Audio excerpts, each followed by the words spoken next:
नमस्कार। पिछले वीडियो में हमने कुछ ऐसे तथ्यों पर चर्चा की थी जिसके कारण गोरे साहब आज भी आर्यन माइग्रेशन थियरी का झूठा पाठ लोगों को पढ़ा रहे हैं।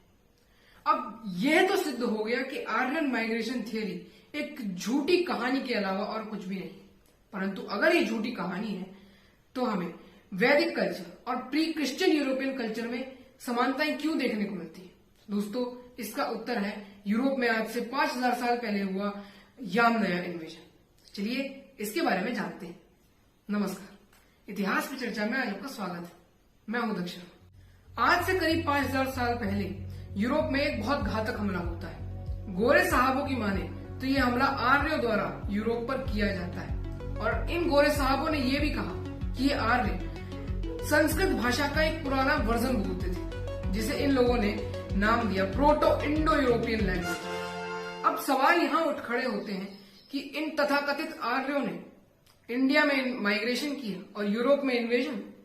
एक स्टडी की माने तो यामनाया इन्वेडर्स बहुत ही हट्टे कट्टे और लंबे चौड़े हुआ करते थे, तो उस हिसाब से इन्हें इंडिया में इन्वेजन ही करना चाहिए था, क्योंकि इंडिया में तो उस समय द्रविड़ रहा करते थे और द्रविड़ तो बहुत कमजोर लोग थे। द्रविड़ों को तो बड़ी आसानी से दबाया जा सकता था। और जैसा कि हम पिछले कुछ वीडियो में ये जान ही चुके हैं कि ना तो इन्वेजन और ना ही माइग्रेशन के कोई भी सबूत भारत में मिलते हैं, तो यहाँ पर भी गोरे साहबों की ये ट्रिक फेल हो जाती है।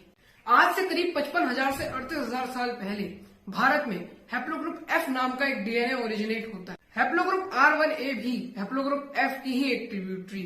अब अगर हैप्लोग्रुप R1A हैप्लोग्रुप F की ही एक ट्रिब्यूटरी है और हैप्लोग्रुप F भारतीय है, तो R1A हैप्लोग्रुप भी भारतीय ही होगा और उस हिसाब से यामनाया इन्वेडर्स भी भारतीय कहलाने योग्य है। अब एक और प्रूफ जो यह सिद्ध करता है कि यामनाया इन्वेडर्स भारतीय हैं, वो है महान गणितज्ञ बौधायन जी की लिखी पुस्तक बौधायन श्रौता सूत्र। बौधायन जी लिखते हैं कि वैदिक राजा अमावासु अपनी टर्की, पर्शिया और अफगानिस्तान की प्रजा को लेकर पश्चिम दिशा की ओर जा रहे हैं। अब अगर इस प्रमाण पर गोरे साहब अपनी विशेष टिप्पणी न देते तो शायद उनकी दुकानें बंद हो जाती। इसलिए उन्होंने इस बात को मिथ कहकर नकार दिया और कह दिया कि भारत के ऋषि मुनि झूठ बोल रहे हैं। अब दोस्तों, इस घटना से यह पता चलता है कि इनके अंदर कितना सिलेक्टिव पना है।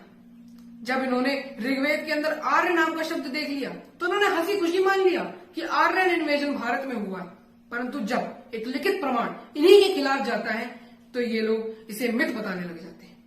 अब दोस्तों, यामनाया इन्वेडर्स के बारे में स्टडी अभी बहुत कम हुई है, परंतु जितनी भी हुई है उससे तो यही सिद्ध होता है कि यामनाया इन्वेडर्स भारतीय ही है।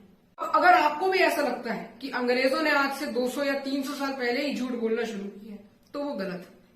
हजारों सालों से, प्राचीन काल से ये झूठ पर झूठ बोलते आ रहे हैं। एक और झूठ जो इसी की तरह बहुत प्रसिद्ध है वो है अलेक्जेंडर की सो कॉल्ड भारत विजय। और अगले वीडियो में हम इसी के बारे में चर्चा करेंगे। तो आज के लिए इतना ही। नमस्कार।